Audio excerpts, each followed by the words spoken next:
Our next session is going to be a virtual session conducted by Mr. Sachin Chaudhary san. Mr. Sachin Chaudhary is a global entrepreneur, investor, and strategic advisor working across India, Japan, and Asia. He's the chairman and CEO of AVS Inc., a former director of a Tokyo Stock Exchange prime listed company, and the founder of CIO Financial School in Japan. With a rare ability to bridge Indian entrepreneurial agility, Japanese execution excellence, and global capital strategy, he has advised leading organizations including Panasonic, Accenture, Nissan, NEC, Fujitsu, Toshiba, and Hitachi, and is also the author of multiple best-selling books. Please join me in virtually welcoming Mr. Sachin Chaudhary san. Good afternoon, everyone. Thank you. Thank you so much. And thank you for the organizing committee and thank you for the guest joining here from Pune. So it's great to be. It's an honor. Today I can speak with you all what I've learned in Japan. And so good afternoon and thank you for having me. So today, basically, I don't want just to motivate you. I want to share my perspectives. I would like to talk about what I've learned by doing business in Japan and by closely observing how leaders in the United States think, how people in Japan think, and what this means for Indian founders and CxOs in the AI era. So what I would like to talk is about, it's not about the theory. It's about how leadership is actually changing in AI era. So here, what matters now, most important thing is the environment we are operating in today is fundamentally different. It's totally, the capital is global, talent is mobile, and customers benchmark you globally. They don't just see the things locally. And AI is cutting the cost day by day, time and organization layers faster than anything we have seen before. So in this environment, what matters most is, the company size matters less. The most important thing, what I feel today is, it's about leadership.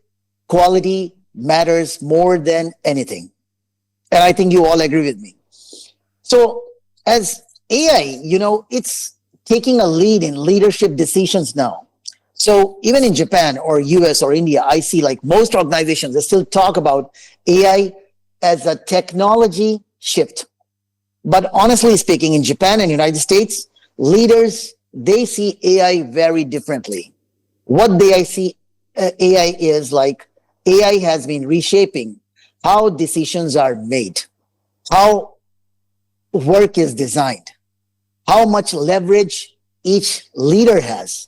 And AI is not just an IT project. AI is becoming a very important leadership decision all over. And this is what I've seen, when I meet my American counterparts or, Japanese counterparts, I see that it's really taking leadership ahead of anything. So, and here I would like to discuss briefly, and I would like to share my thoughts on what Japan has taught me. So, when working closely with Japanese companies has changed how I think about execution. When I was in in my younger days, it used to be just, we have to do things fast. We just have to execute things. That used to be something important for me when I was in my 20s. But in Japan, what leaders do not do is they are not very quick in decision making. They don't start with the speed. But before asking how fast or these things, for them, the most important thing is the process clear? Is it clear? Are we really clear about what we are thinking? Is our responsibility unambiguous? Can this be repeated without failure?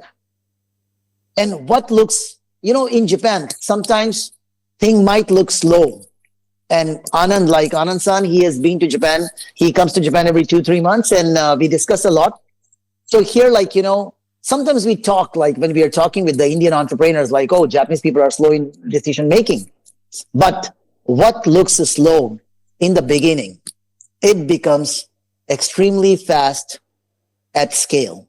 Once you have a good relation, once you have a trustworthy relationship with Japanese companies or Japanese people, They will believe you, they will trust you once you deliver.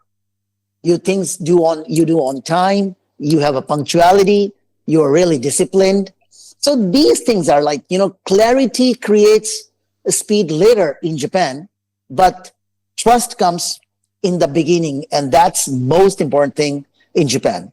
So it's you have to be honest, you have to be trustworthy, and you have to have some discipline. This is what I've learned. So, and like in Japanese working culture, I'll tell you, like, there are three habits from Japanese working culture that fundamentally changed how I run my businesses here. So first was like, preparation before discussion. The meetings are in good companies, meetings are short because thinking happens before the meeting. And the number two is decisions are backed by, the data, the risk management, not just emotion. So opinions are, of course, like they respect your opinions, but facts decide the main things. And the third important thing is there has to be the respect for process, not shortcuts. Of course, like I've written a book on jugaad in Japan. So it's like, thinking the possibilities, how things can be done. So, and I've also rewritten a book of Can You Win, Mr. Shiv Khera in Japan. But still, in Japan, the process plays important role. Process is very important. So, like, this is the third thing. So, discipline, here, it removes noise. It's reduced network. It's reduced rework. And dramatically improved decision comes with the quality. So, that's the most important thing. I think as the screen, my screen, I cannot see everyone. Like, I think there's a screen has stopped. Like, is it working? Can you see me? Okay, but I cannot see you all. Like, I think this is screen. Yeah, now I can see. I'm back. Yeah. So, like, again, I would like to share, like, about Toyota. Everyone knows about Toyota. So if you look companies like Toyota, their philosophy is very clear. What they do is they standardize processes before automation. And it's very important in Toyota. And they eliminate the recurring errors. And right now in Toyota, AI is just not used to move faster. What they're doing with the AI is to make mistakes impossible. They are trying to cut the errors. They're really being serious about the errors. That's what Toyota is doing right now. And their belief is simple. AI amplifies discipline, not chaos. So this is what Toyota has been doing. And I've seen them closely, like they are really precise. They go into details. And that's the reason I think when people in India, you're driving cars, you drive like Japanese cars and Korean cars or like German cars. Japanese cars are the ones, they don't like, they don't waste your money. They are really good.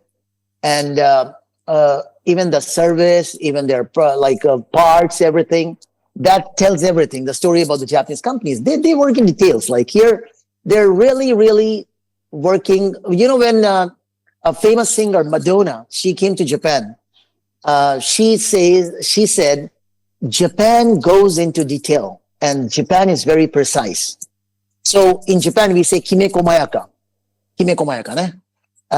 It's komakai, like they go in detail. So that is something, you see in Toyota or Japanese companies. There's one more big company in Japan called Kiens.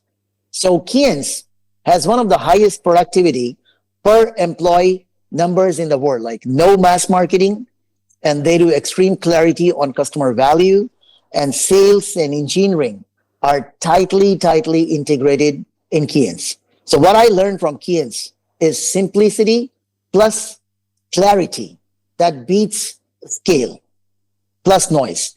So this is something, these companies have taught us in Japan. And the more you go into their management style or what they're doing right now or like what they're planning right now and their risk management. So you just keep knowing more and more about, we have to be much better. We have to do things which is going to improve us in a better way. We don't find loopholes in Japan. It's always like, oh, Kaizen, Kaizen, Kaizen. Kaizen is improvement. It's how better we can do from what we did today. So that's something, Japan has been uh, like teaching me almost every day. I learn something new in Japan.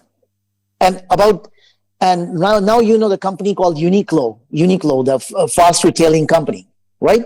There's in the fast fashion. So in fast retailing, the parent company of Uniqlo, they are using data and AI to forecast demand, to control the supply chain and reduce uncertainty before scaling. So before scaling, they know, oh, what they need for this season. Oh, for winter season, they need something like this. Or for summer season, they need something like this. So they are well prepared, like before that particular season when they're launching their new products or something. And in Japan, companies scale only after variability is under control. So predictability comes before expansion. And they are very quick in that. And they're very data oriented for these things. So like what I've learned in Japan, like, the core lessons are, the key lesson from Japan is very clear. If your process is unclear, AI will magnify the problem. But many AI failures are not technology failures. They're all leadership and process failures. So this is, I've really, really learned in Japan and I'm still learning that. So I feel like, I never say, oh, I know everything. But the more you understand about the case studies of different companies in Japan, they are going deeper and deeper with the AI knowledge. And again, like I work with the US companies as well, like and in United States, the mindset is very different. Basically, they are like, oh, can we launch faster? Can we test this immediately? Or can we kill this quickly if it doesn't work? So in US, speed is a strategy.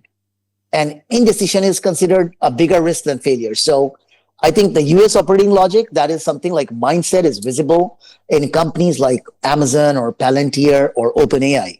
But their operating logic is simple. Launch early, measure aggressively, and kill the weak ideas fast, and scale strong signals. So waiting is often more expensive than failing in the US market. So this is like, but when it comes to Japan and US both together, what they agree is, despite the cultural differences, Japan and US fully agree on one thing. That is, AI does not replace leaders. AI exposes leadership quality, and weak decisions fail faster. So it's both Japan and US, like they're like the strong systems is compounding faster. That helps them grow. And like, I think, well, in India, we have lots of opportunities. So India opportunity comes here. Like India is a rare combination that almost no other country has. So execution speed is something we can do quicker, like just like similar to the US. And discipline potential we have similar to Japan. Like, of course, our Indians, if we learn, we study, we can be, of course, more disciplined, and massive talent scale is there. And AI can finally combine all these three.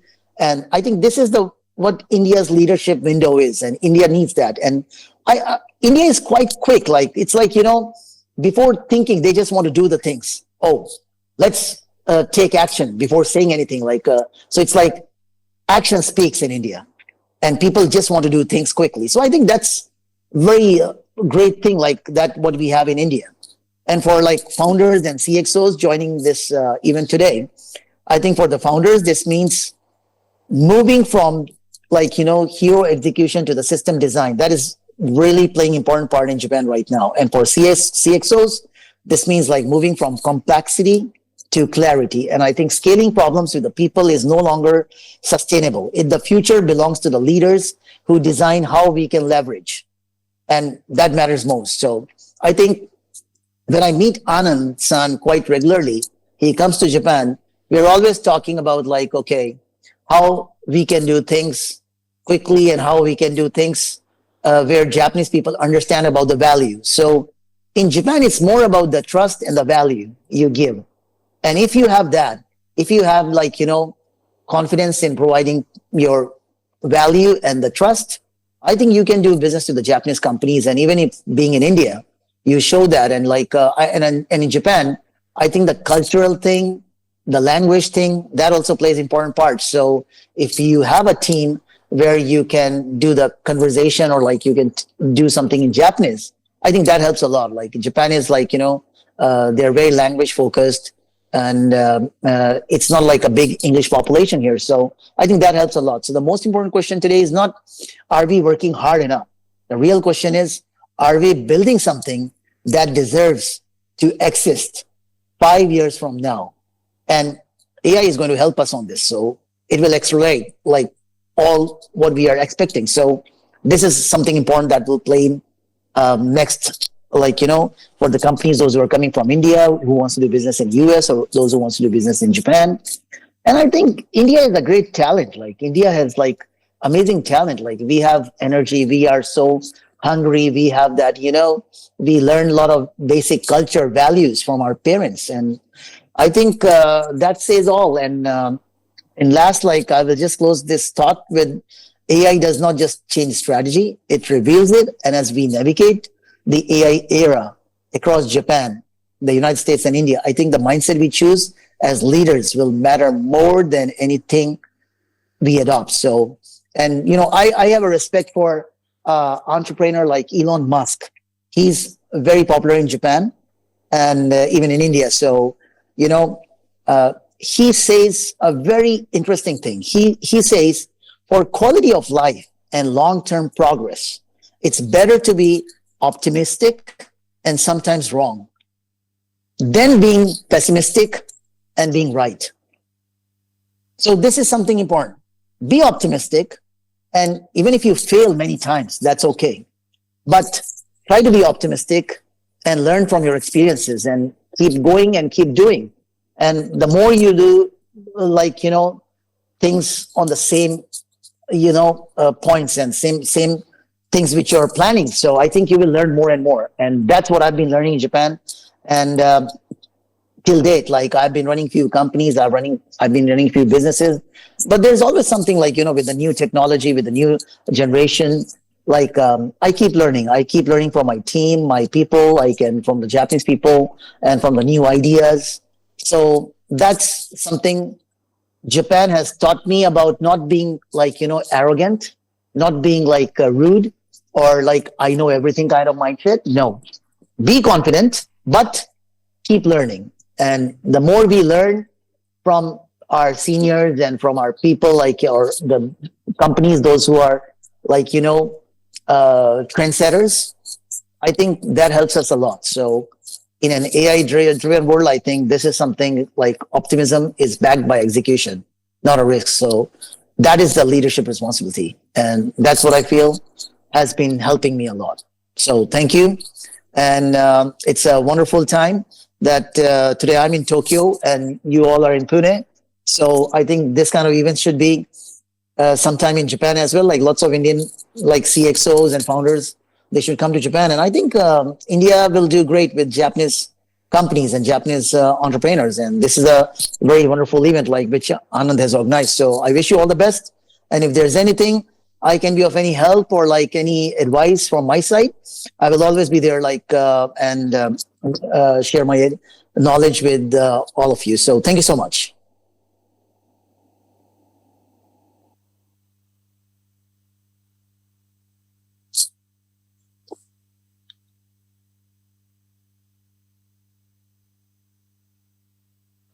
Hey, hi. Thank you so much, Sachin-san, for taking Thank out you. the time. Yeah, can you see me? Yeah. So thank you so much. Just to give you an idea, he didn't talk about his profile a lot. I think he's a Tony Robbins, right? Like in Japan. I had been to one of his seminars. There were, right, like more than maybe 500 Japanese people, right? Like we're listening to him.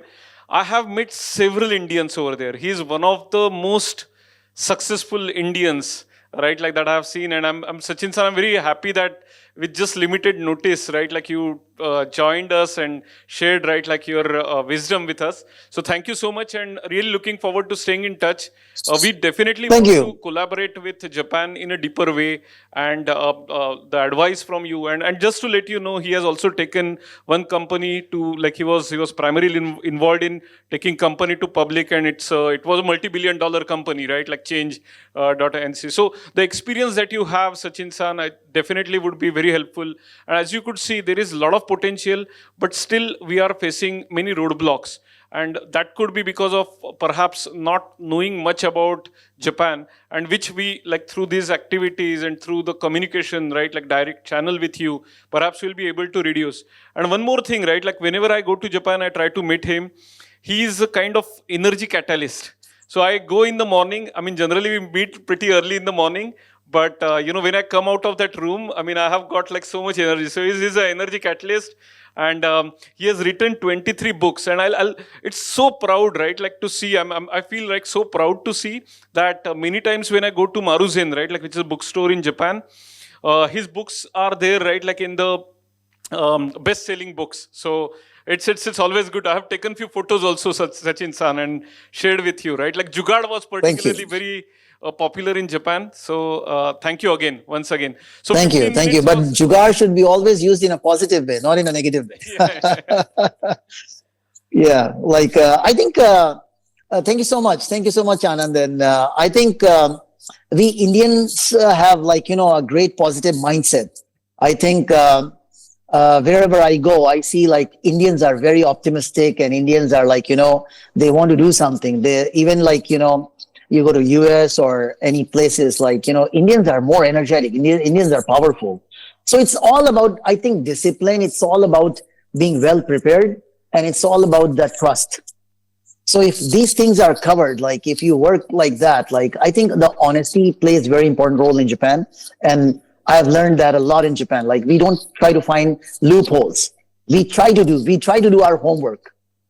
So the more we do our homework, we are well prepared, and we understand. And now AI is helping us, like, to do a lot more. Like, so it's, I think if we work on those things, I think we can do much, much better. And like the way things are progressing, like the speed today, I think this will make India again a more global leader. And I think there are a lot of opportunities. And like from Japan, I think we can learn a lot. Like Japan has, like, here the punctuality is very important. Like the trains, even if trains get delayed for 1 minute, they keep announcing like, oh, we are sorry for the today's delay, or these things, like every 1 minute. So it's like, they're very, the culture is so, it's with the full process economy. And like, it's really, you learn a lot, like, and I think Anand is that way. Like he comes to Japan, he's well prepared. He does things like, you have that thing in Japan. Like it's always something. We become formal. We are really with the rules and like these things. So I think our Indian culture, like Indian is like, oh, let's do it quickly. And in Japan, it's like, oh, let's research, let's do the preparation, let's do the Kaizen improvement. So if Japanese mentality and Indian mentality, that gets together, I think we can create amazing results. Like what I feel is right now in America, we have Google, like, or Gemini, OpenAI, Claude, all these companies in US, Perplexity. Like, of course, the owners can be Indian, or like CEOs can be Indian.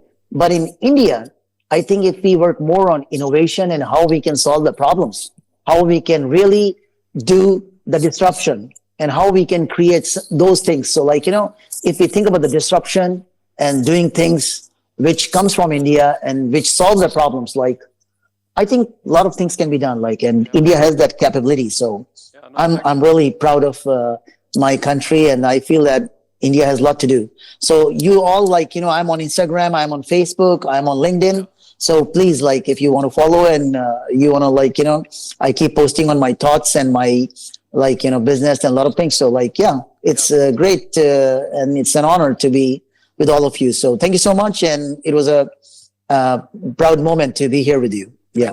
Thank you, Sachin-san. Thank you. Let's give Thank a you. round of applause. Thank you. Thank you. Arigatou gozaimasu. Thank you. Thank you.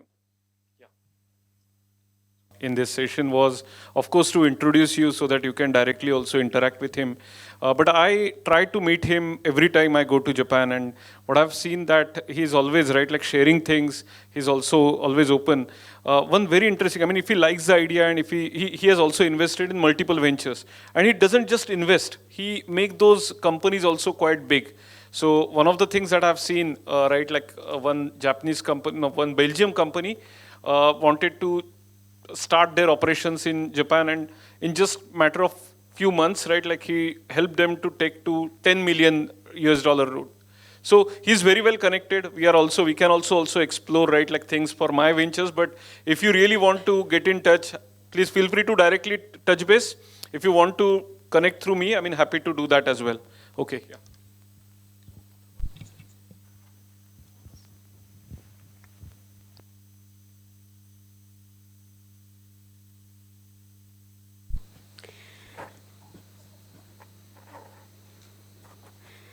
Moving ahead, please join me in welcoming Mr. Mandar Joshi, sir. Mr. Mandar Joshi is the Chief Executive Officer of the Bhau Institute of Innovation, Entrepreneurship and Leadership, where he plays a pivotal role in building strong bridges between industry, academia, and startup ecosystem.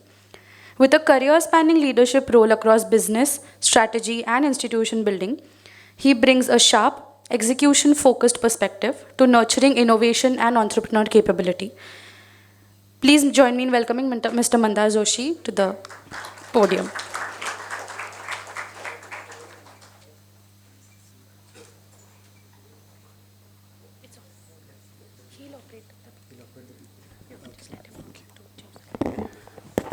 Okay. Good afternoon, everybody. I know it's going to be a little difficult time after lunch, but let me try and keep you awake by bringing in some different perspective about incubations across the country by connecting it to my own incubation center. That's COIP's Bhau Institute of Innovation, Entrepreneurship and Leadership, which is a part of the COIP Technological University. Right here in the heart of Pune. I'm sure everybody knows about COIP Technological University because I came across few who were in the room who are already a part of COIP as alumni.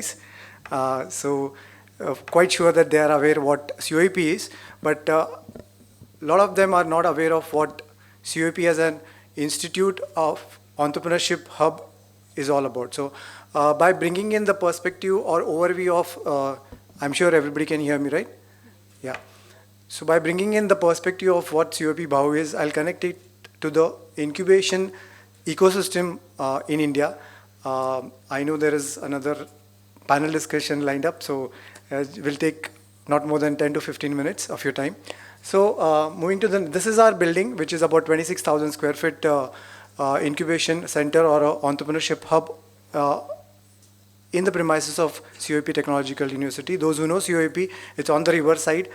So before I move on, I'd like to welcome everybody to visit the center and see the vibration that's happening as far as the startup ecosystem is concerned. So moving to the next slide, let me quickly introduce. As I said, we are a part of COIP Technological University. That's a host institute. So when you have to be a part of any government approval system, you have to have a strong host institute as your partner. So that you get a central recognition as a TBI. So we are a technology business incubator recognized by Department of Science and Technology. That's a central body, Government of India. And since we are a part of COIP Technological University as a host institute and a Section 8 company, you have to be a Section 8 company to also be a eligible incubation center which will be supported by the central government. When I say supported by the central government, it is OPEX and CAPEX to run the incubation center for over a period of 5 years. That's how it starts. With a time span, as I said, 5 years. If required, it can be extended to 1 or 2 years. With this 5 years, we have now completed 6th year also. So just last year, we also got approval from the MSINS, that is State Government of Maharashtra, Maharashtra State Innovation Society, which also approves incubation centers under their banner as TBIs. And there also they give the OPEX and CAPEX to run the incubation center, and certain portion is also seed money, seed fund for the selected few startups in the portion that they contribute to a span of 5 years as OPEX, CAPEX and seed money that comes for startups. That's how we run the show. Not just depending on this government, we also have we'll go to the next slide, but before that I'll just, many of you had questioned that Bhau. So it's I'm sure everybody knows Marathi. So Bhau is a Marathi word which is a elder brother. This came from our founders who had their inspiration as fathers or uncles whom they called as Bhau, who inspired them to become entrepreneurs. Those founders are in the next slide. Our vision is very clear to actually help young budding minds to take up entrepreneurship as their career. Moving to the next slide, when I was talking about the founders who were inspired to become entrepreneurs by their bhaus or fathers or their seniors, the one who spoke in the morning, Mr. Narendra Kale, he's the co-founder. Then we have Mr. Sanjay Inamdar, who is also one of the co-founder, and Dr. Anil Sahasrabuddhe, who has been leading the COEP Institute. That time it was a CEP engineering college. He was a director for 9-10 years, and then he became the chairman of AICTE, and now he's the chairman of National Education Technology Forum, and he's based out of Delhi, and his contribution towards this establishment is major.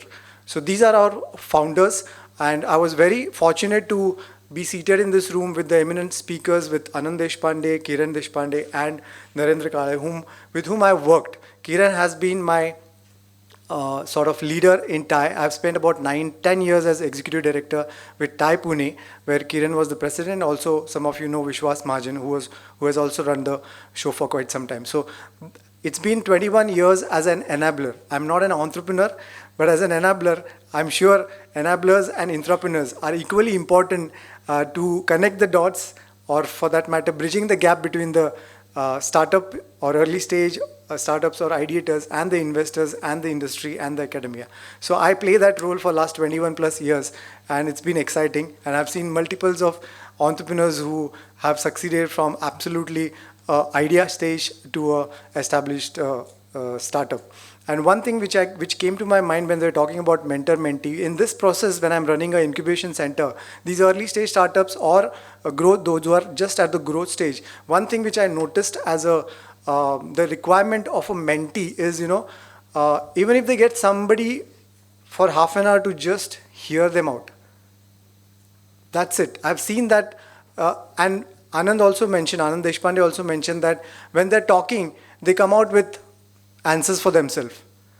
So that hearing ear is so important for half an hour to these, because they want somebody to just listen and they themselves can have answers to their questions. But somebody who has been there, done that as a mentor, not necessarily that he keeps on going for half an hour and at the end of the day the startup doesn't get any time to even express. So that's something which I wanted to add as a mentor-mentee, because a lot of discussion happened on that. These are our founders. Then we have a board which Anand also mentioned, Anand Deshpande, that it should be a mix. This is our board, which is a mix of academicians, entrepreneurs, been there, done that entrepreneurs, and also some of them are into finance industry. Our chairman of the board, Dr. Hiremat, is the chairman of Janaseva Sahkari Bank, who himself is a finance wizard. So it's a mix of all the what is required to run a entrepreneurship hub when it comes to. In fact, some of them are also connected to government, because we play a major role as far as government interference or collaboration is concerned. And I can tell you that being a part of TIE or a corporate, it was a paperless job. But when I joined this semi-government or a government organization, in my lifetime, I have not signed that much papers. I've signed in this 3.5 years. So it is important, but it's changed a lot, because I've witnessed this earlier. I had an impression that how am I going to do this, because it's going to be very slow process when it comes to working with government, but it has changed. Things have changed, and I've seen a lot of corporate people getting into the Startup India movement over a period of last 7 years. This has changed dramatically, but yes, paperwork is there, and things take a little less, more time than compared to the corporate thing. So this is our board, which I just said. Now coming to the dashboard, when it comes to the criteria, targets, what is measured by the government. These are the 7 factors that are considered as a success for a incubation center. The first thing is how many incubatees you have. So we were established in 2017, and a 172-year-old institute is our host institute, that is COEP Technological University, and that also leads to a little bit of weightage with, you can see the number 382 startups supported. Rest of them are state government of Maharashtra. We just got the recognition from the Maharashtra State Innovation Society. Then Sarthi is, we also have, being a recognized incubation center, we are catering to, we can say, community-based funding only. So Sarthi is exclusively for those who are a part of a certain community. Again, Amrut is also same. So that's community-based funding that comes to the, that's a fellowship of about 25 to 30,000 per month up. It's totaling up to 3.5 lakhs to 4 lakhs per annum to just work on his idea, take him to the product prototype level and help him connect to the industry. So that's what the, if we call it as fellowship. So that's also something which is useful for the ideation stage. And yeah, so these are the fundings, and we also work with corporates for CSR. As being a Section 8 company, we are eligible for donations as well as CSR. So these are the corporates who are working with us to support incubating startups, and these corporates come in to help the sector specific, which are in line with their product or services. Like for Dana comes in with support to automotive. HDFC has come in support because their CSR demanded that they should have social impact. So they come for that particular purpose, and that's how we actually, the funds come in to support startups in terms of grants or to help incubation center to have infra development or equipments and machinery. That's how the CSR. So there are certain norms and framework designed for CSR, and we are happy that 2.5 to 3 years back, government has opened up the section 7 or 8, where corporates or companies are allowed to invest in startup ecosystem, that's incubation center, which was not there before. It was just going for, it was going for some other purpose, but we are happy that this has also come in place. And that's how we work with, now have strongly and very, in a big way, started working with corporates as far as CSR is concerned. So that's also one of our sustainable model, wherein we just cannot rely on government. So that's the incubation center. So this is what the incubation sustainability, we can say, is a role is, where they cannot rely only on government, but have to have, means being a Section 8 company, they can have multiple avenues of generating revenue. Next. So these are our thrust areas, wherein you can see now it's growing. IoT and AI is gone to the maximum level, where we have 22% of IoT and AI startups. And that's how we are, this is the pie chart of our thrust areas. Next. So these are our startups. Most of them are now moved on and are successful. Next. Some of the success stories when I was talking about, so Flightbase is a application to drone. He started with 2 or 3 team members from our incubation center, and now it's almost a team of 80, has moved to a bigger place and has a team of about 80 and 15,000 square feet. Some of the success stories, and has raised about 4 to 5 CR and is still in the process. And he has customer base in more than 15 countries. Likewise, there are multiple cases. We have a EV, we can say a Croc CV, which is a EV load carrying vehicle, which is used to carry, which is useful to carry a 200 kg, which is designed and actually now in a process of production. Now they are looking at 25 now, and which will move to about 100 soon. So they have Flipkarts, Amazons, and Chitales of the world as their customers. So they started with just pipe and as a structure, and now they have actually have a vehicle in place. So some of the success stories which I can share later. I don't want to take much of time, so if there are questions, move to the next, and you can move to the next. These are our Fab Labs, which are in coordination with COEP, and this is our building that looks, which is just by the river side. So everybody is more than welcome to visit this facility to witness the 26,000 square feet building. And that's it. You can connect with our manager's email ID, or I can share mine also. So if there are questions, I'm happy to take, or else that's it from me. Thank you so much.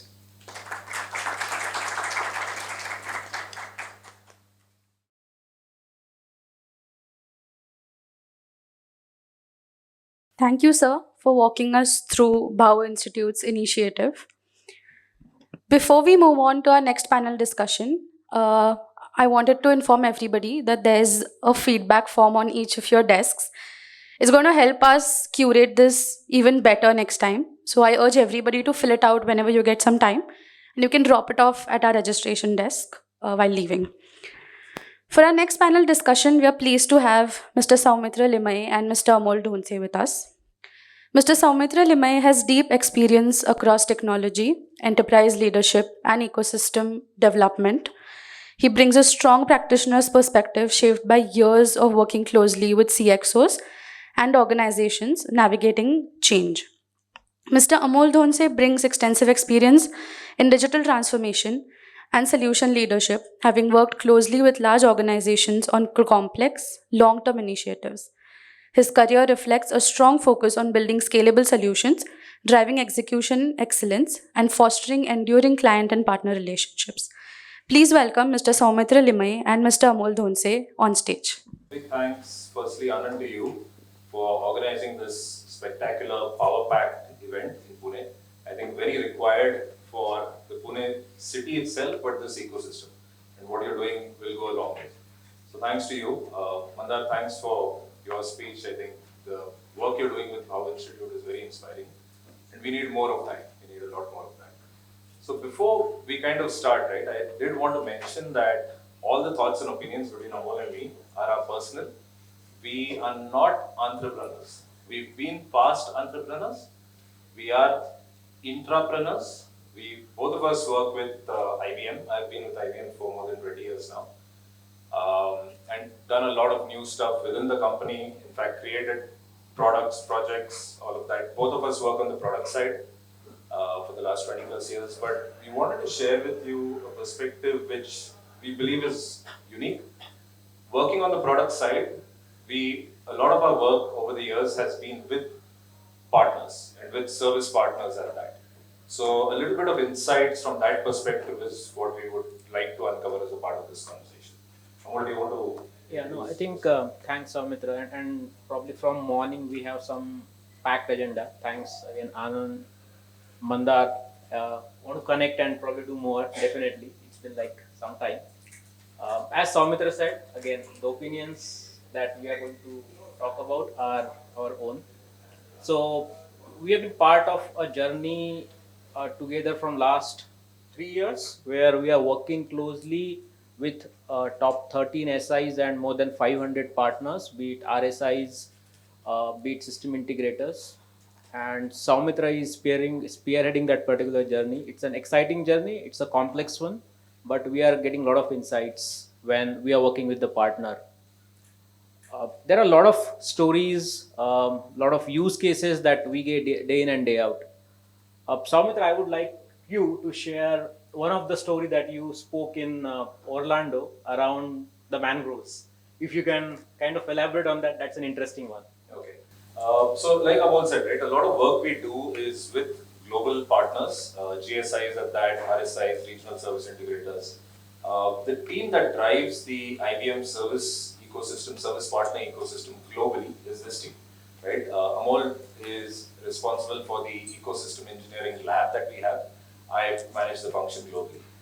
So a lot of insights come from this. So I think this was in November or October last year. And we were at Orlando for an event. And one of the stories which he just mentioned that came to my mind is, if you remember, there was a tsunami in the early 2000 odd time frame in Southeast Asia, right? Very devastating tsunami. Many years later, after that, I was on a family visit in Southeast Asia, Indonesia, and these places. And as we were going through, the boatman who we were going on the boat with, we were having conversations with him as we were going along. And one of the things he said is, he pointed to mangrove forests over there. And he said, you know what, everything that happened back then, none of it affected the mangrove forest. The mangrove dissipated the tsunami. So the tsunami itself was one of the largest in the world, created a lot of havoc. But mangroves, in a sense, are so deep-rooted and so complex that even a tsunami couldn't do a thing over there. It just basically dissipated around it. And when I think about the AI world and the AI era we are in, and all the work we are doing with partners for their enterprise clients, the analogy I was making there was, if you think about enterprises, you think about scale, resiliency, security, having performance, uptime, all these great things. it's very similar to mangroves. And the reason I say it, little tongue in cheek, while everyone talks about AI, and there's a lot of AI and a lot of noise, I would say, to a large extent about AI. By the way, AI is real. I believe in AI. I think it's a big disruptor. But in the enterprises, if you look at any report, you would say between 5 to 7% is the real end-to-end successes that AI has had in enterprises. So enterprises are like mangroves. They will resist everything, even a tsunami like the AI wave we are having. That was the analogy through which I started that conversation. And the reason for that is a lot, right? I mean, AI today, very often, I know, Anand and Kiran and Kaiser talked a lot about tasks and ChatGPT and things like that. But in an enterprise world, it's a whole different beast. The challenges are significantly different. You're talking about scale, you're talking about security, you're talking about governance of AI, you're talking about a lot of things which have to be incorporated in the processes of the enterprises to make it successful. It cannot be a plus AI kind of a story. So everyone is doing an AI patchwork, right? We've got this capability, put it here. But unless you actually infuse AI throughout the end-to-end process, AI is not going to be successful in enterprise. So that was the analogy I was giving. Yeah, thanks, Amit. So as we are moving in the AI era, we are seeing one thing, that it's not the old story of any services organization where I'm just increasing the headcount and I'm increasing the profitability. So how do you see the partnerships that are going to work better in this new AI era? Yeah, interesting question. And this is something I talk a lot to the global system integrators and service partners in general. The old model is gone. So how, the change is, there's a fundamental shift in how service partners or service organizations do business in the AI era. The good news and the bad news are the same. Nobody really has it figured out yet, to be very honest. And actually had a chance of having discussions with Anand as well at some point on this topic, where I think there is so much disruption and pace of disruption happening. The services organizations are still kind of caught between the old model and the new model, right? So the fundamental shift is, it's not about a delivery vendor anymore. It is about a value provider. Who can provide me the value? It's not about labor arbitrage, as was the case. We talk sometimes not very nicely, but informally you say we've given so many bodies, right? There's a count of bodies, there's a cost on bodies. This is less bodies. This is actually brains and backbone now. The bodies part is done. The bodies part is going to be done by AI. Execution is the easy part. Execution is something that AI has achieved in pieces. You just need to stitch the story together. Now, the funny thing with AI, especially with enterprises, is AI, or if you think of large language models, inherently they are probabilistic. They are not deterministic. What that really means is, in an enterprise, when you need that scale, that security, everything I talked about, you need 100% accuracy. You need things to work the way they do. Because if you go back to, think about car manufacturers. You want a car that's safe, that you can predict what's going to happen. You can control it. You cannot afford to take risks there. You have medicine manufacturers. You want human lives are at stake. So the amount of AI that goes in has to be at that level. Now, in today's world of AI disruption, and where the service industry really is, or the services companies really are, is they're kind of caught in the middle of whether do I go completely, right shift, or do I stay where I am? And there are pros and cons to both. I don't think anyone has really figured it out. But more and more we are seeing, if you look at any client of these service partners, you're thinking, multi-cloud estates. You're thinking data's in silos in different places. You're thinking multi-software vendors, multi-tooling. You have, tooling for observability, tooling for MLOps, whatever, security. Now, how do you stitch all this together? You can't have, the biggest problem in today's world is you have a multitude of agents. So everyone has their own agent. You think of any vendor, including hyperscalers, open source, you have more than 2 million models out there just on Hugging Face. But there's a difference between availability and usability. You can have whatever you want out there. Now, how much of it is really usable? And that's where I think service integrators or services companies provide a big differentiator where they start becoming the orchestrators across vendors, across your estate from a technology perspective. How do you stitch the story for my organization, for me as a client, for my domain?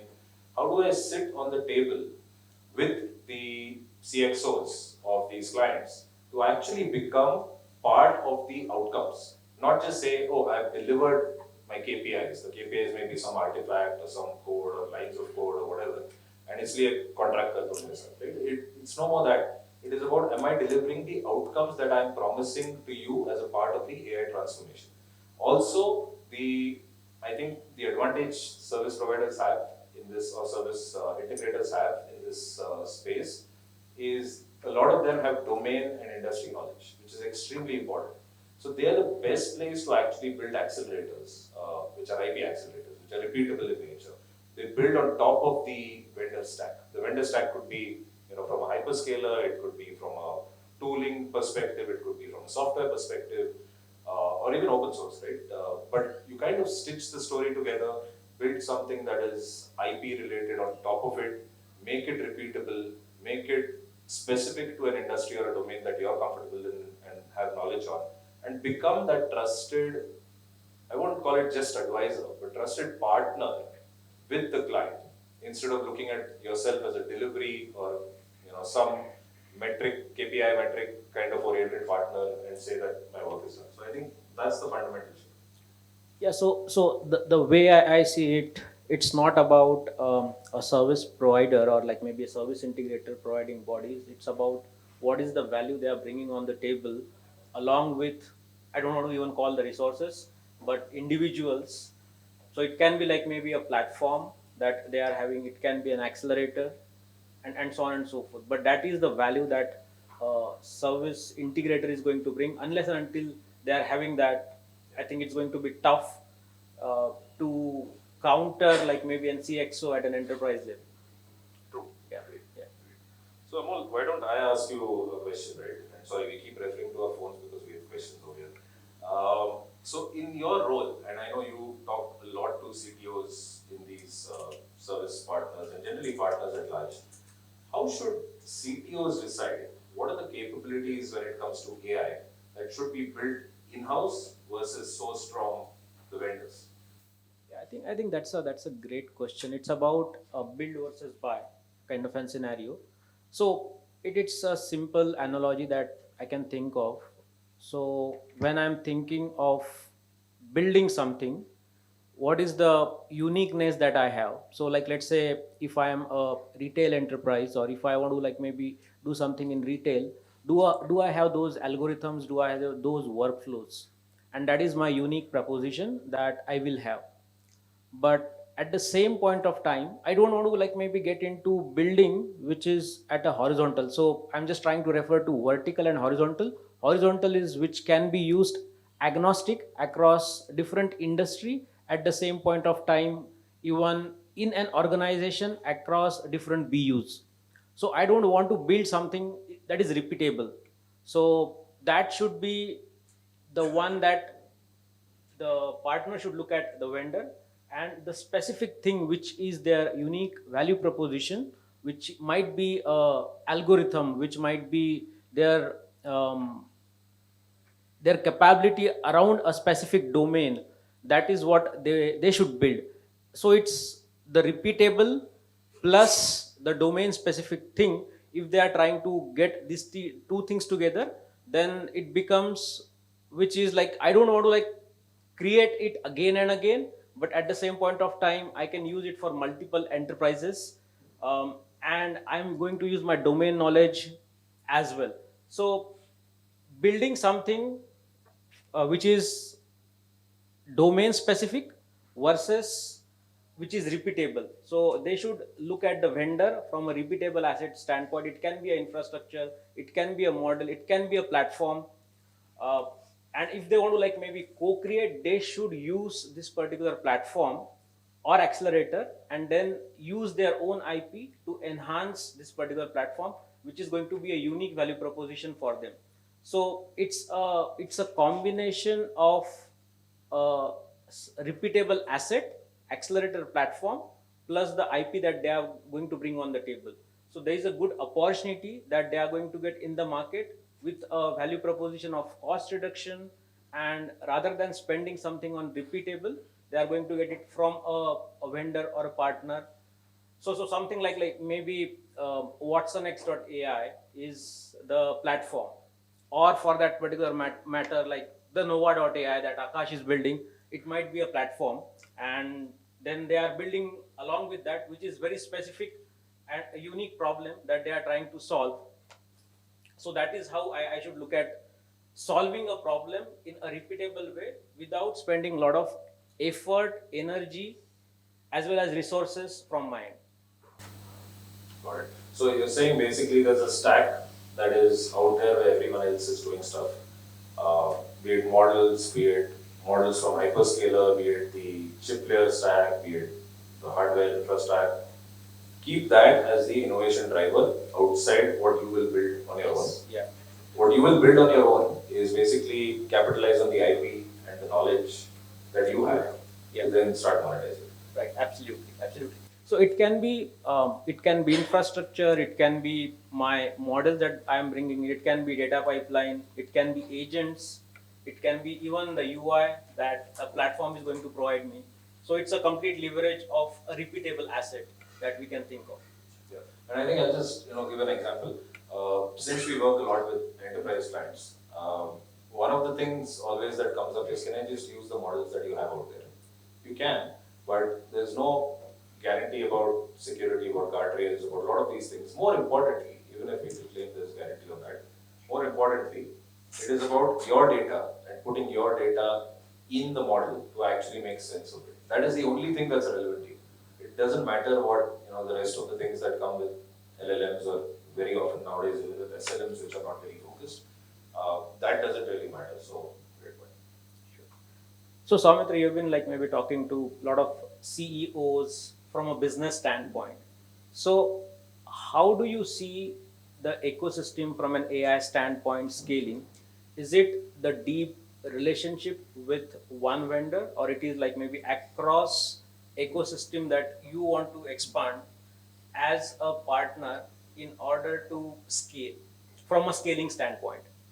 So the question is, should there be deeper relations with few or many relations with many? Right? Yeah. I think it will be a mix of both, to be honest, because choosing just one doesn't work. So if you think about deeper, right? So you're thinking typically about maybe 3 or 5 strategic partners, we'll call them that for the moment, and you're saying that all your work in the AI world will be with these 3 or 5 people. Now these 3 or 5 vendors, while they might be the best of breed and all of that, I think the challenge comes in a few forms, right? If you're only going deep with a few, then you basically run the risk of having a vendor lock-in. You're stuck with them pretty much for a long time. You also have a risk of not being able to access innovation at the pace that's happening around the world. So, timer doesn't, things are getting disrupted every week, pretty much. But then you're locked with these 3 or 5 people, right? So, only depth doesn't work. If I look at only breadth also does not work, because what happens with breadth and many partners is, number one, fragmentation in terms of decision making, fragmentation in terms of ownership. How do you link it all together, right? That itself becomes a nightmare for anyone to manage. So I don't think breadth also only works. So therefore I think it's a combination of two. And the way I would kind of paint a picture is, somebody mentioned Simon Sinek in the morning, right? So he's got these circles of trust. And you almost need to have these circles of trust when it comes to partnerships. You have your inner circle, which is your strategic partners, and 3 or 5 is the max. You shouldn't have more than 3 or 5, typically, from what we see. They become people who are actually sitting with the CxOs in the room, taking decisions together, owning outcomes together, putting their skin in the game to say, this is what we are going to provide, but there's also an outcome linked to it. If we don't get to the outcome, all of this is just vaporware, right? You can have as many experiments as you like, but it's not real. They're also the ones who understand the business context very well of that company, of that organization. They're the ones who actually instill themselves within the organization. So a great example I can think of is, and we've spoken about this, Palantir.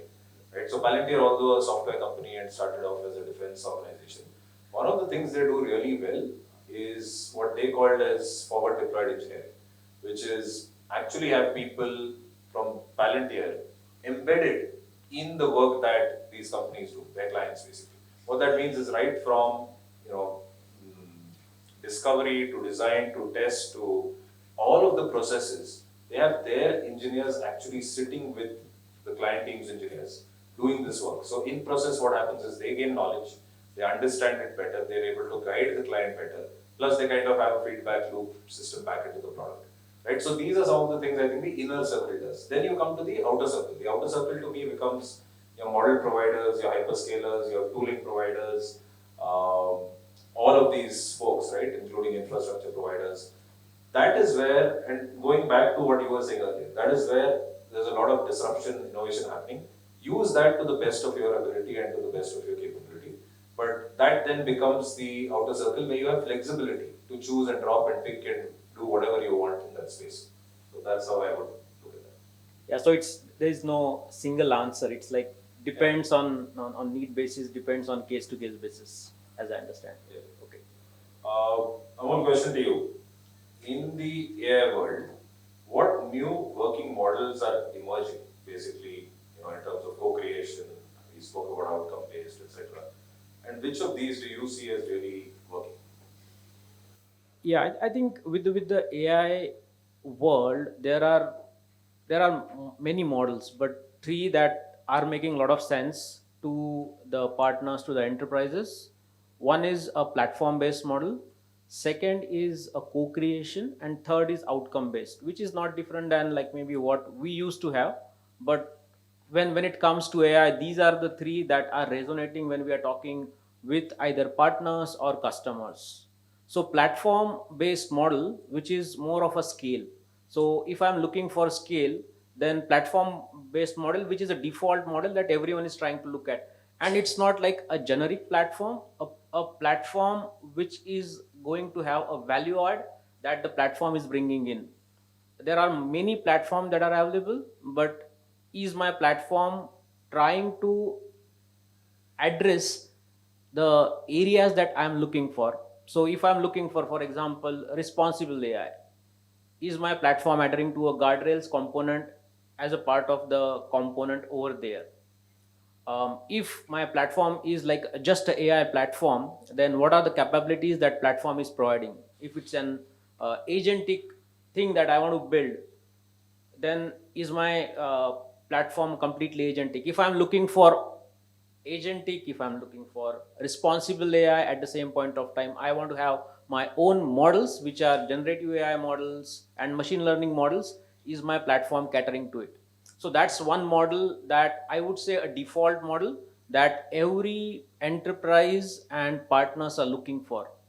The second model is I would say co-create, where the vendor is bringing some pieces and the partner, again as I was saying, like maybe bringing their own IP domain knowledge in order to create a unique IP based solution. So that's the second model.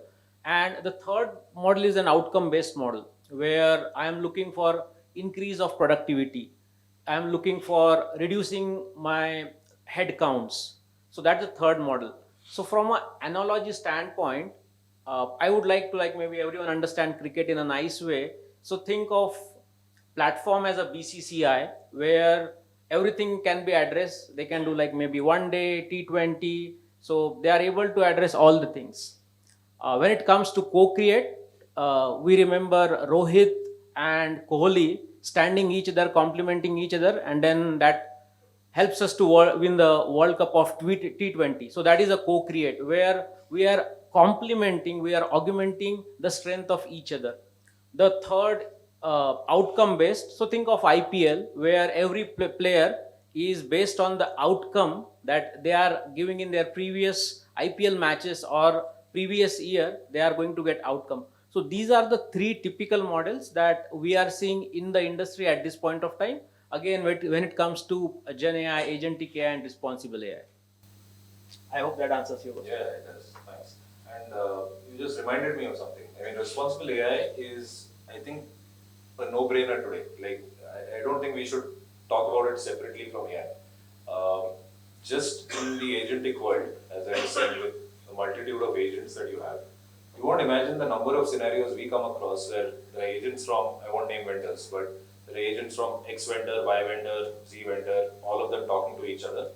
And because there is hallucination at some level, and then the agent talks to the other at a higher level and the higher level, if there is hallucination that happens at a lower level, by the time it gets to the outcome you're looking for, everything is messed up. So AI is very simple, it's garbage in, garbage out. So really it depends on what you're putting in the system. If the system is screwed from the beginning, for you to even observe and understand what is happening where and where the fault lies and where the data went wrong is, it takes a lot of time and it's extremely painful. So I think responsible AI has to be a part. When we talk about AI, we shouldn't even, I'm sure it will happen in the near future. We shouldn't say responsible AI because it has to be a part and parcel of what AI becomes. Otherwise, it's not sustainable. Yeah, I think that's a great point, Soumitra. Maybe another question is, what are the mistakes? One second. Anand, how much time do we have? Have we run out of time? Yeah, no, it's okay. So maybe 5 minutes. Yeah, I'll probably open it for questions, I guess, after this. Yeah, sure. I think maybe the last question. So, what are the biggest mistake that you are seeing when it comes to AI partnership, or like maybe partnering someone with the AI skills? Biggest mistake that people do in terms of AI partnership? Yeah. I think traditionally, the way technology has always been procured is through the CIO's office, right? Typically, you look at technology as a procurement decision. Technology is no more, or AI I should say, is not a procurement decision. AI is an operating model decision. The minute you make AI a decision based on procurement, on who is the best brand, what is who is the best service partner, who is the best, you're stitching or you're giving ownership of a lot of key decisions to individual entities and not being able to stitch the whole story together. So you're actually giving away a lot of power in the traditional way of doing business, where you're looking at procurement office to actually make the decisions of which software and which technology vendor, versus really looking at the holistic picture from a I would say operating model perspective or organizational perspective. That I think is the biggest miss. So maybe Soumitra, let me go one step back. I think we are seeing umpteen reports where is probably like maybe even AI needed, because 80-85% whatever numbers that we are seeing in different Foresters and McKinsey reports, where the POCs are done but the success rate is 5 to 10%. So I think the first point, even before getting into AI partnership, is when it comes to enterprise or a customer, does my use case really need AI? And okay, if I say yes, I checkbox that, then is that AI my typical machine learning or generative AI? So we will need those kind of a platform which would be able to explore those kind of use cases to first tell me that do I really need an AI? I think that is where the challenge is today, where we are trying to solve all the problem by AI, and everyone is like maybe trying to ride on generative AI and now agentic AI. So I believe the first step is even the partner needs to go one step back, and they have to like maybe work with enterprise to see if you need AI, and there needs to be a platform which should be able to address that particular thing. So it is not like maybe I'm just doing n number of POCs and at the end of it there is a huge failure rate. So I think that's what it should be. And then like maybe as you rightly said, again from a partnership standpoint, there are like maybe multiple checkpoints that we may have to check. But do you think that that particular piece is missing when the enterprise are trying to take a decision? Because what enterprise are trying to do is, from a business user standpoint, I want to solve a problem. Now when it comes to tech, they're saying, oh, this problem I would solve it by AI. But we have to go one step back, and the partners needs to go one step back as well at some point of time. That's what I think. I agree, and I think you've just landed a startup idea, right? A platform to identify if AI is even needed. And I would go to the extent of saying a litmus test for anyone looking at partnerships in the AI world is actually a partner who will come up to you and say, you don't need AI for this. Because very often you don't. I mean, in the work we do as well, AI is the cool thing, everyone wants to call themselves AI and do AI. But very often you don't need that. And I think a partner who will be upfront and say, not needed, is the right partner to a large extent. Because they're not in it for just AIification of everything, right? So yeah, identifying whether AI is even required or not is a great point. They can partner with the They can partner the Nova. Yeah, correct. So yeah, I think what he's saying is the Nova.ai. Nova.ai, Yeah, is the answer. Nova says no AI. Cool. Yeah, okay, yeah. I think we are out of time. So thank you so much. Yeah, Thanks thank you. everyone. Yeah. Yeah, can we take right? Like, I mean, we are running Sure. out of time. Maybe just All right. So I had the opportunity a few years ago to work with a large IT company on setting up a capability ecosystem like the one that you're saying. So the largest problem that we were facing, and first was on the fact that when you talk about build versus buy, we had leaders across the globe where we said, okay, we've built this platform for capability. Half of them didn't adopt it, half of them adopted it. So we got into this very weird space where the company was building and buying at the same time. Okay, and that's really this thing. And the second part was that we had a data layer or an AI layer at that point of time, which would recommend which is the right set of partners and products one would use. 100% of the time, the leaders who used it never challenged it. They used it as is. Then we turned it off. They said, now we will not give you, you have to now select.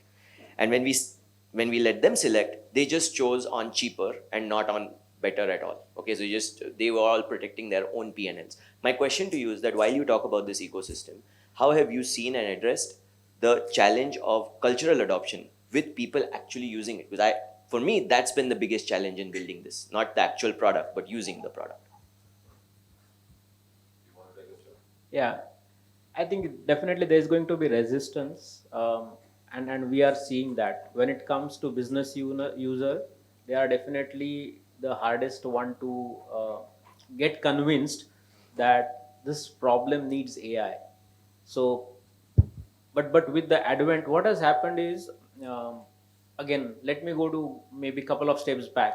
So when we were in the, I would say, machine learning era, 15 to 18, it was only available to data scientists. Now with after 2022, what has happened is AI has become pervasive with chat GPTs of the world, and even the business user, they are adopting generative AI. So it's going to be easy for them to understand that yes, what is the value the AI is providing. So if you look at 2015, 2016, 17, it was a little bit tricky, difficult. The resistance, I'm not saying it has completely gone, but it has reduced because they have started seeing the value by themselves. Because now AI is becoming pervasive. I'll look at it from a slightly different angle, right? And everything you said is true. I think there is an inherent human mindset or bias that if AI does all the work, what am I going to do, right? And therefore the resistance comes. Or people will say, okay, kar lo, but cheaper cost ke liye, no matter what the outcome is. These are all real scenarios. And cultural change over there is one of the most important things. In fact, with service integrators, that's one of the things we focus on a lot. How do you really, because you are supposedly the ones who are trusted by the client, you understand the business, you've been in their accounts for donkey's years. How are you really instilling confidence in the client, right? And part of that becomes I mean, I have a white paper on this, I'm happy to talk to you more in detail on this, but things like FDE that I talked about, forward deployed engineering, or, some of these modes become one of the ways, but shared accountability, shared ownership, I've seen more often than not, is the most important piece. Because if a partner says, I'm going to share the outcomes with you in terms of ownership, there is an inherent trust that gets built. Now, let me flip it to the other side.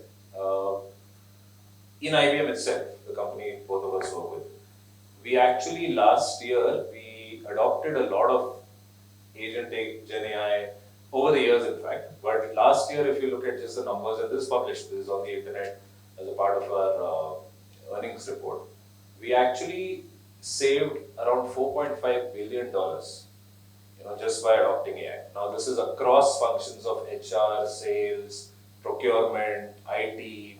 We've got a lot of them. Just to share with you on the HR side, and we can get into more details as we go along. 94% of all HR queries across the organization are handled through this. There aren't people involved. Obviously, what that meant is there's a fear, to your point, oh, I'm getting displaced by technology, right? The good news in all of this was, and therefore I'm sharing this story, so there's cost saving, there's productivity increase. All these people who now, I would say, are kind of displaced from what they were doing, they've moved to a higher value kind of a role. They've become higher in the value chain to do more complex queries, to do more difficult situations, handle more of that. And there are a lot more of that now, just given how technology has been pervasive in industries and in companies. The complexity of situations has also increased. So they've gone up the value chain. So it's actually a win-win. In fact, if this is being recorded, I won't share more specifics, but people have increased salaries, they've got increased, promotions, they've gone up the value chain. So that's how you should look at it. So the first part of AI is really productivity, right? How do I gain from a productivity perspective? The next stage is really how do I transform businesses end to end. And that's where this really starts, doubling down and the circle continues. So, yeah, hope that helps. Thank you. Thank you. Yeah, sure. We'll just take one last question because there was See, I have been talking to the end users who are the operational users, right? So a lot of vendors go there and, try to solve the problem, which is unsolved. And they are very skeptical now if any new person or new entity goes and tries to solve the problem, right? And that has happened primarily because of so-called generative AI, LLM. I can see the smile on your face. So basically there is a big hammer and people are trying to solve all the problems using the big hammer. So whereas people are not leveraging SLMs, which is where we label the data, train the model, which doesn't need a GPU, can work on CPUs. It gives an ROI basically compared to LLMs, because in LLM you end up like using GPUs, higher infrastructure, more electricity, and so on and so forth, right? So any thoughts on this part? Yeah, so again, I want to go one level down. So is SLM going to solve your problem as well? Or do we need like maybe something which is at a more nitty-gritty to address the use case? So SLM still like maybe the smallest SLM that we are at this time, it's like a 2 billion, right? We are not talking about like maybe less than that, because they are still like my large language model. So I think what is missing is, again, does that particular problem needs SLM, LLM? Is it, I think we have to start looking from a different angle, where do I need my typical machine learning model, Or deep learning as well? or even deep learning? Yeah, even deep learning neural net as well, or I need to jump on LLMs. What has happened is, because of the availability of LLMs to everyone has started jumping over there without understanding the pitfalls of it. So what is happening is, I think there is a maturity that we are seeing, that is, I'm not saying it is there, but it is coming in, where do I really need generative AI? Because generative AI is typically for 6 use cases, as every one of us know. It is not going to go beyond that. So I think the way to see it is, go one step back, try to see what is my real problem. First is, do I even need AI for that, or it's just an automation? Because what we are doing is, we are bucketing everything into AI. Even if it is an automation, it can be dealt with automation. Yeah, I can use agentic for that. And if it is a undeterministic one, I have to use agent. If it is a deterministic flow, I can use some script over there. So I think we have to start from there. Yeah, and I'll just add, think of it as a decision tree, right? Like he said, AI required, not required. Deep learning, machine learning, whatever, generative AI, agentic, then go down that path. If it is a model, you need LLM or SLM. I think most cases, depending on what you're talking about, if you're talking about a particular organization in a particular industry, in a particular domain, SLM is a better answer than LLM. Not just cost and energy consumption and all of that, but also think about, I want the model to work for me. The data that I have within my firewall, which I'm not going to share or make public through an LLM, I want that model to work for me. SLM does that work. And you have a lot of SLMs today which are private SLMs. You have it behind your firewall as well. So, depending on what the scenario is, I think if you're talking about an industry specific, domain specific, singular client, then I think SLMs will do the trick after you go through the design. Yeah, this is observed in most of the large enterprises that they are only using LLMs with the guardrails around it, and saying that this platform is available and start using that, and that's how the problem starts cascading. I agree, and I think a lot of it is mind share. It's the amount of things done by the larger LLM players that has captured. It's popular, right? And it's great. I mean, ChatGPT moment was one of the best things that could have happened to the industry. It's not the answer for everything, but people take time to register and understand that till they get into the pitfalls of it. So I think it's still at its infancy to some extent. Yeah, I think we are running short of time. If anyone has questions, probably So we'll reach back. what we will do, right? Again, it will not give justice. So we will set up a separate session, online session, maybe where, if it is possible, we can spend good amount of time because we need to give justice to this topic also. It's very deep. Thank you so much, Amol and Soumitra.